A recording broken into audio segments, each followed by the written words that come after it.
Yeah, no surprises there. I think it was a culmination of sort of 2 years of Trump administration flailing and trying to figure out a plan and confusion on what their messages are. I think we saw sort of to a degree last year at the Munich conference. This year, it just really sort of exploded on the stage. I mean, what we're seeing is an administration that knows a lot about campaigning, but not a lot about governing. And I think you saw that in Vice President Pence's comments. I mean, the majority of his comments were focused on sort of his pledge of loyalty to President Trump, but not talking about the solutions that they need to focus on. I mean, what I kind of see it as is sort of a squabble amongst families. And I think what the Europeans are seeing is that, and the way you summed it up is absolutely right, that the U.S. is uninterested in leading right now.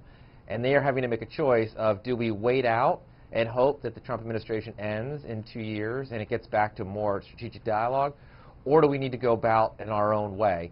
And while that all happens, clearly Russia, China, other players are seeing sort of these shifting sands, and can they interdict their own beliefs, their own sort of judgments to try to push it in a direction?